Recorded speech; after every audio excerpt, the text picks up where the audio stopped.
You see, too many people sit around waiting for life to magically shift in their favor. They wait for the right opportunity, the right timing, the right season, as if change is some special delivery that arrives only when the universe decides they've suffered enough. But here's the truth: change doesn't knock on your door like a friendly neighbor. Change responds to movement. It responds to bold decisions. It responds to the person who gets up one morning and says, "Enough is enough. I'm not living like this anymore." When you understand that, you stop treating your life like a lottery ticket. You stop hoping you'll wake up one day and everything will have fixed itself. You stop saying, "When the timing's right, I'll start." The timing will never be right. Waiting for the perfect moment is just another form of fear. You're not waiting because you're patient, you're waiting because you're afraid to take the first step without guarantees. But the truth is, nothing in life comes with guarantees. The only thing you can control is what you do right now with what you have. Becoming the change means accepting that you are both the architect and the builder of your life. Nobody else is going to hand you the blueprint. Nobody else is going to do the heavy lifting for you. You have to be willing to tear down the walls that keep you small, to break apart the floorboards of old habits, and to rebuild from the foundation up. That kind of transformation is not comfortable, it's not glamorous. You're going to sweat, you're going to doubt yourself, you're going to wonder if you're even capable. But here's the thing: change has never been about comfort. It's about commitment. Think about it. Every person you admire, every story that inspires you, has one thing in common. Somebody decided to become the change. They didn't wait for the world to get kinder, or the economy to improve, or people to finally believe in them. They acted, and because they acted, the world around them had no choice but to shift. That's the power you carry when you decide to move first. But here's where most people get it wrong. They confuse becoming the change with making one big dramatic move. They think it's quitting their job in a blaze of glory or moving across the world with nothing but a suitcase. Sure, those moments make for great stories, but real change often happens in quiet, consistent steps. It's waking up an hour earlier to work on your dream.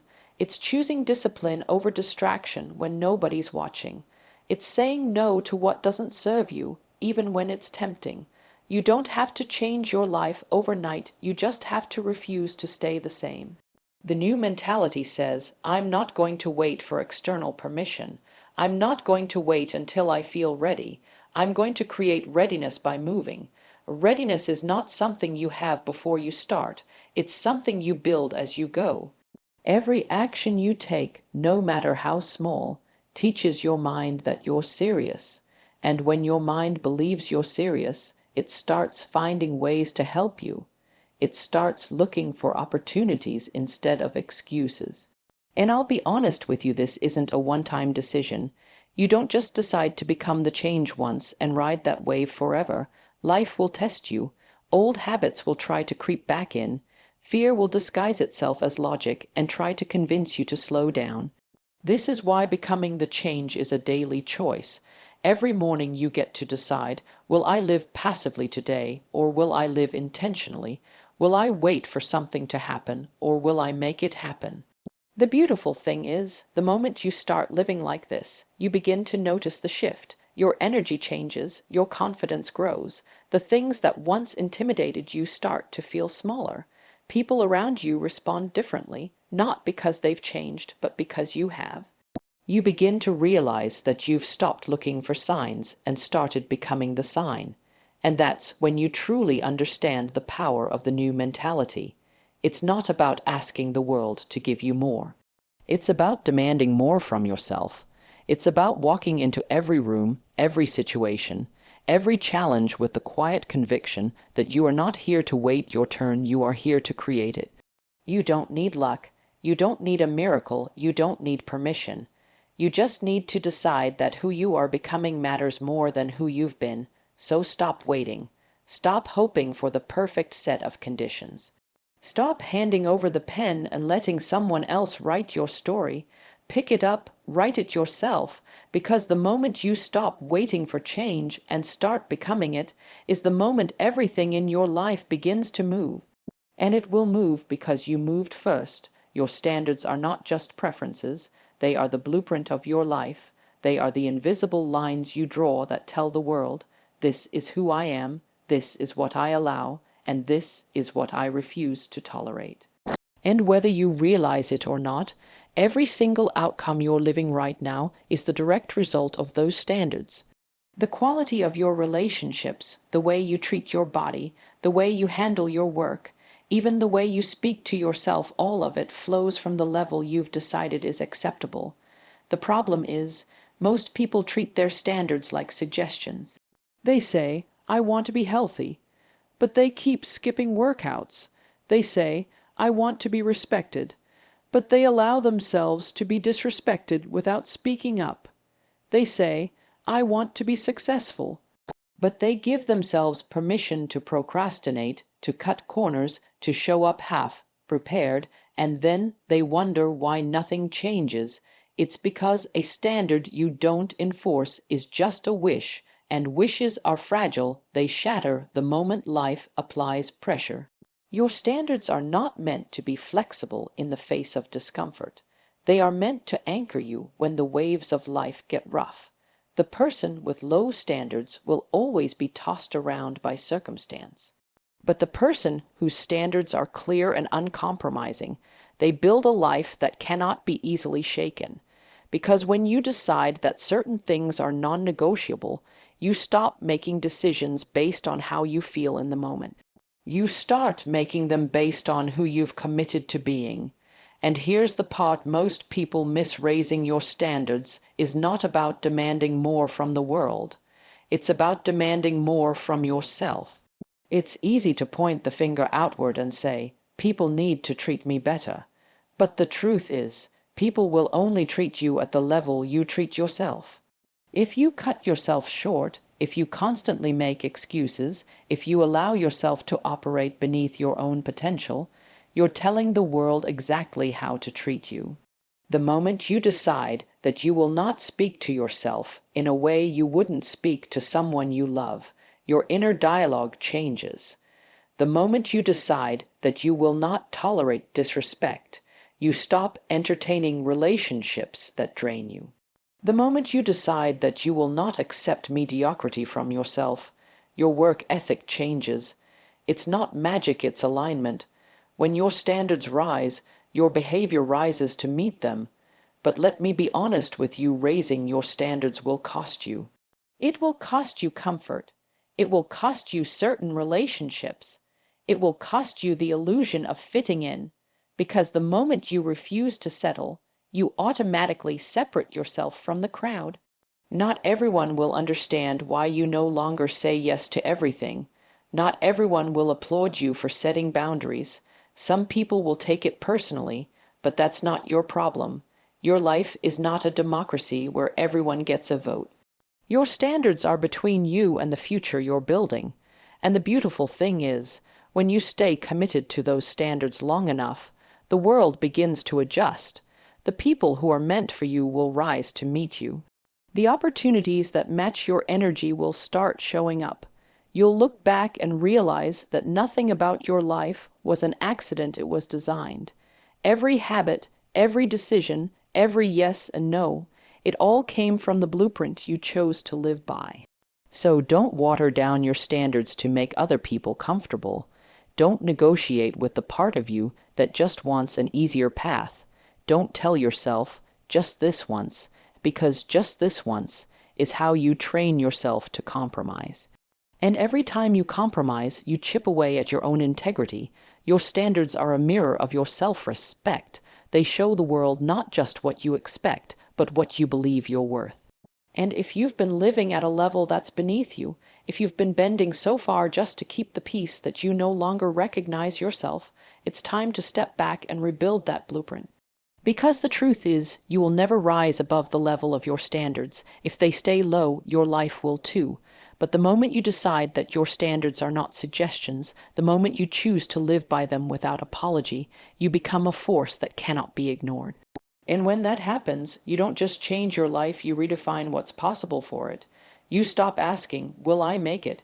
And start declaring, nothing less than excellence will do. Because a life built on high standards is a life you'll never have to escape from. Comfort has a way of disguising itself as peace. It makes you believe you've arrived, that you're safe, that you can finally exhale and stop pushing. And in some ways, it feels good, it's warm, it's predictable, it's easy. But here's the danger. Comfort doesn't just hold you still, it quietly pulls you backward. It's the silent killer of growth because while it keeps you feeling secure, it robs you of the challenges that force you to become more. Growth never happens in the space where everything is familiar. Think about the moments in your life where you changed the most. They weren't born from comfort. They came from the moments that stretched you, the seasons that tested you, the challenges that made you question whether you had the strength to keep going. You became stronger because you were forced to. You became wiser because you had to adapt. You became better because life gave you no choice but to rise. Comfort removes those conditions, and when there's no need to rise, you slowly stop reaching. The tricky thing is, comfort doesn't announce itself. It doesn't say, hey, I'm here to keep you small. It arrives like a reward. You've worked hard, so you tell yourself you deserve a break, and you do. Rest is essential, but there's a fine line between rest and retreat, between recovery and stagnation. Rest refuels you. Comfort, when left unchecked, lulls you into a state where days blend together and your hunger fades. We live in a world that sells comfort as the ultimate goal: bigger couches, softer beds, easier jobs, quicker results, and the more we buy into that idea, the more allergic we become to struggle. But here's the truth: struggle is the birthplace of greatness. Every skill you've mastered, every barrier you've broken, every victory you've earned, they all came from doing the thing that wasn't easy. Comfort would have told you to avoid it, and that's why the new mentality looks at comfort with suspicion. It asks, is this rest, or is this retreat? Is this peace, or is this avoidance? Because if you're honest, a lot of the comfort you hold onto is just a clever way of avoiding the discomfort of growth. You tell yourself you're staying in that job because it's stable, but the truth is, you're afraid of the risk it would take to chase something greater. You say you're fine in that relationship because it's familiar, but deep down you know it's not where you're meant to be. You tell yourself you're not ready to take the next step, but readiness isn't what you're missing, it's courage. Growth demands that you leave the shore. And the shore will always try to convince you that the water is too dangerous, that the waves will swallow you, that you're safer where you are, but nothing extraordinary happens on the shore. The magic is out there, in the current, where you're forced to swim harder, think faster, and trust yourself more deeply than you ever have before. And here's the beautiful thing: the moment you step out of comfort, you realize how small it really was. That fear you felt, it was just the doorway. That uncertainty, it was the path. And once you start walking, you see that you were capable all along. Comfort just kept you from discovering it. But make no mistake, stepping out of comfort is not a one-time act. It's a habit. Life will keep offering you softer paths, easier routes, and tempting shortcuts. You'll have to choose again and again to stretch instead of settle. That's the difference between people who grow and people who don't. Not talent, not luck, not opportunity, but the daily decision to trade comfort for challenge. The truth is, your future self is not hiding in the safe places you already know. It's waiting in the spaces that scare you, in the moments that make your heart race, in the risks that demand more from you than you think you can give. If you can learn to see discomfort not as a threat, but as a signal that you're in the right place, you'll never stop expanding. Because comfort might protect you from pain, but it also protects you from progress.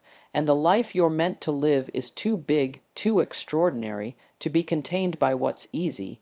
So if you find yourself getting too comfortable, don't see it as a blessing, see it as a warning. A warning that your growth is calling you, that your next level is out there waiting, and that you'll never reach it by staying where you are. The extraordinary version of you will never be born in the warmth of comfort, only in the fire of challenge. People hear the word discipline and immediately think of restriction. They think of all the things they won't be able to do, all the pleasures they'll have to give up, all the rules they'll have to follow. It sounds like a cage, but the truth is, discipline is not a cage, it's a key. It's the thing that unlocks the kind of life where you actually feel free, because you're no longer trapped by your impulses, your laziness, or your lack of direction. Without discipline, your life is run by whatever you feel in the moment, and feelings are unpredictable. One day you're motivated, the next you're exhausted. One day you're inspired, the next you can't be bothered. If you rely on feelings, you'll live in constant reaction mode, pulled in every direction except the one that leads you where you truly want to go. But when discipline steps in, it becomes the steady hand on the wheel. It keeps you moving forward whether you feel like it or not, and that consistency is what gives you freedom later, freedom from regret, freedom from scrambling, freedom from the weight of knowing you could have done more but didn't. Think about the areas of your life where you've been disciplined, maybe your health, your work, your finances. Those are the areas where you feel most secure, aren't they? It's not an accident. Discipline creates stability. And stability is what allows you to move with confidence. When you've done the work, when you've prepared, when you've followed through on your commitments, you can step into opportunities without hesitation. That's not luck. That's freedom earned through discipline. The problem is, too many people see discipline as something temporary, something you only apply until you reach a goal. But discipline isn't a diet you follow for 30 days. It's a lifestyle. It's the decision you make every day to do what's necessary, even when it's inconvenient. And yes, it's hard. But you know what's harder? Living in the constant frustration of knowing your life could be so much more if you just stuck to what you said you would do. Discipline is also misunderstood because people confuse it with punishment. They think, if I'm disciplined, I'll have no fun. My life will be all rules and no joy. But real discipline doesn't remove joy, it protects it. When you live without discipline, you might enjoy small bursts of pleasure in the moment, but you often pay for them later with stress, disappointment, or guilt. Discipline flips that. It asks you to pay the price upfront, to put in the work, to make the sacrifice so you can enjoy the rewards later without strings attached. And here's the thing, once you've tasted the freedom that comes from discipline, you start to crave it. You start to realize that saying no to certain things isn't about deprivation, it's about elevation. It's about choosing the path that takes you somewhere worth going, instead of the one that keeps you spinning in circles. This doesn't mean discipline makes life perfect. You'll still face challenges, you'll still have moments where you want to give in. But when you've trained yourself to keep showing up, those challenges don't knock you down as easily. You recover faster, you adapt quicker, you stay focused on the bigger picture because you've built the mental muscle to do so. The beautiful part is that discipline bleeds into every area of your life. If you develop it in one place, it naturally starts to show up in others. The same mindset that keeps you committed to your morning workout will keep you consistent in your work projects. The same mindset that helps you stick to your budget. It will help you maintain boundaries in your relationships. Discipline is a multiplier, it strengthens everything it touches. And the new mentality understands that discipline isn't something to resent, it's something to respect. Because while the world is chasing quick wins and instant gratification, the disciplined person is quietly building a life that's unshakable. They're not distracted by every passing temptation. They're not constantly starting over. They're not living in the chaos of broken promises to themselves. So if you've been seeing discipline as a limitation, it's time to flip that script. It's not holding you back, it's holding you steady. It's the thing that will get you through when motivation fades. It's the thing that will make sure your goals don't just stay dreams written on a piece of paper. Because at the end of the day, discipline is the truest form of freedom. It's the ability to choose the life you want and actually have the power to live it. And when you understand that, you stop running from it.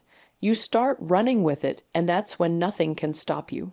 Your mind is like soil, and what you plant in it determines what grows in your life. If you plant seeds of doubt, fear, and negativity, you cannot expect to harvest confidence, courage, and success.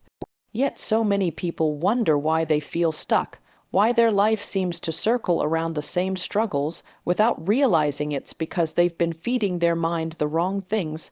The truth is, the mind you feed is the life you live. Everything you consume, not just food, but words, ideas, conversations, entertainment, all of it shapes the way you think. And the way you think shapes the way you act. If you constantly surround yourself with people who complain, you start to complain. If you fill your days with distractions, gossip, and meaningless noise, your mind becomes cluttered, and clarity becomes impossible. On the other hand, when you feed your mind with knowledge, inspiration, and challenges that stretch you, your life begins to reflect that same energy. The scary part is that we often feed our minds without intention. We scroll endlessly on our phones, letting whatever appears on the screen pour into us without question. We let negative headlines, toxic opinions, and other people's fears sink into our thinking, and then we wonder why we're anxious, unmotivated, or uninspired. What you allow into your mind is not harmless background noise, it's programming you every single day. The new mentality understands that mental diet is just as important as physical diet. If you want a strong, healthy, and resilient mind, you can't feed it junk and expect it to thrive. That means being deliberate about what you watch, what you read, who you listen to, and who you spend your time with. It's not about being perfect or living in a bubble. It's about recognizing that your environment is constantly shaping you, and you have the power to choose what that environment looks like. Think about it this way: your mind is always listening. When you tell yourself, "I'm not good enough," your mind believes you and starts searching for evidence to prove it. But when you tell yourself, "I am capable, I am prepared, I can figure this out," your mind also believes you and starts looking for ways to make it true. The words you speak to yourself are meals for your mind, and you eat them every single day. This is why it's so important to protect your mental space. Just like you wouldn't eat spoiled food and expect to feel healthy, you can't consume toxic thoughts and expect to live a powerful life. And protecting that space doesn't mean you avoid reality. It means you choose perspectives and information that empower you to deal with reality in a stronger way. Feeding your mind well also means challenging it. Growth doesn't come from comfort, and neither does a sharp mind. If all you ever consume are things that confirm what you already believe, you stay the same. But when you expose yourself to new ideas, to perspectives that make you think deeper, to information that stretches your understanding, you build mental strength. And with that strength comes confidence, resilience, and the ability to handle life's challenges without breaking. It's also about the people you keep close. Some people feed your mind with belief, encouragement, and vision. Others drain it with doubt, drama, and distraction. You have to be ruthless in deciding who gets the privilege of shaping your thinking. Because, make no mistake, every conversation is a deposit, and you can't afford to let people make withdrawals from your mental bank faster than you're making deposits. And when you start feeding your mind with the right things, you notice the shift. Problems that used to overwhelm you start to feel manageable. Goals that felt impossible start to feel within reach. You begin to recognize opportunities that were invisible before, not because they weren't there, but because your old mindset couldn't see them. The lens through which you view life becomes clearer, sharper, and more focused.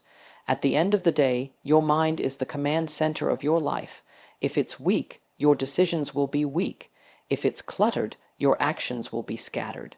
But if it's strong, focused, and well fed, there's nothing you can't build, overcome, or achieve.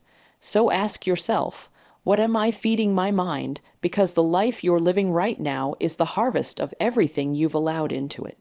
If you want to change the life you live, you must first change the mind you feed. And when you do, you'll realize that your future was never out of reach. It was simply waiting for you to think like the person who could reach it. Momentum is a powerful thing. Once you have it, it feels like the universe is on your side, doors open faster. Opportunities seem to appear out of nowhere, and progress feels almost effortless. But here's the truth people don't always like to admit. Momentum doesn't belong to the lucky. It doesn't belong to the talented. It belongs to the relentless. It belongs to the people who keep showing up long after the excitement fades, long after the applause stops, long after it would have been easier to quit. The reason momentum is so rare is because most people confuse starting with committing. Starting is easy. Starting is exciting. In the beginning, you're full of energy, full of vision, full of fire. But momentum isn't built in the first burst, it's built in the grind that follows. It's built when you do the work on the days you'd rather do anything else. It's built when you keep your word to yourself even when nobody is watching. It's built when you push through the silence, when there's no external reward, and the only thing keeping you going is the promise you made to yourself. The relentless understand that momentum is not a one-time achievement. It's not something you capture and keep forever. It's alive, and it has to be fed daily. Skip too many days, let too many excuses slide, and it starts to fade. And when it fades, starting over is harder every single time. That's why the relentless guard their momentum like their life depends on it, because in a way it does. Momentum is what keeps you from sliding back into old patterns, from losing the progress you've fought so hard to make. But here's the thing, momentum isn't just about speed, it's about direction. You can be moving fast and still be headed nowhere. Relentless people don't just chase movement, they chase meaningful movement.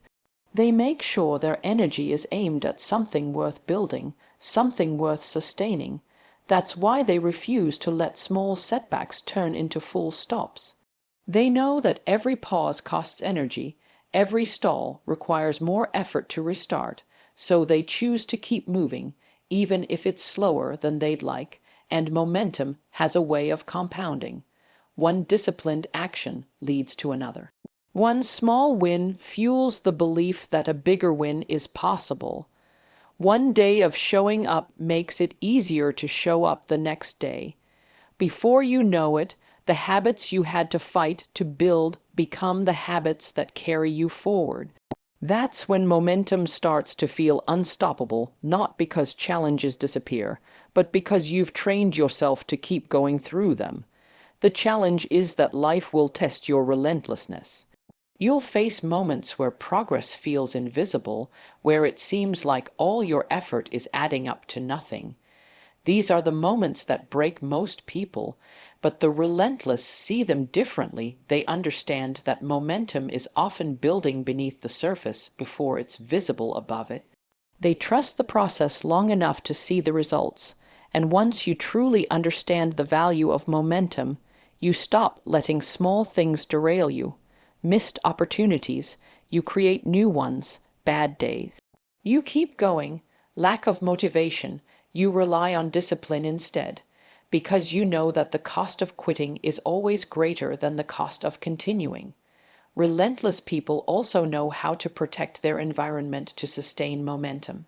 They avoid distractions that pull them off course. They stay away from voices that make quitting sound reasonable. They surround themselves with people and routines that keep their fire lit, because momentum thrives in an atmosphere of focus. And here's the beautiful part: when you become relentless, you stop needing everything to be perfect before you move. You stop waiting for the ideal time, the perfect plan, or the green light from someone else. You create movement with what you have, where you are, And that movement, even if it's imperfect, creates more movement. That's how you go from struggling to start to being unstoppable. Momentum is not luck. It's not magic. It's the byproduct of refusing to stop. And when you claim it, when you feed it, when you protect it, it will take you further than talent, opportunity, or even motivation ever could. Because in the end, momentum doesn't belong to those who start fast, it belongs to those who refuse to stop.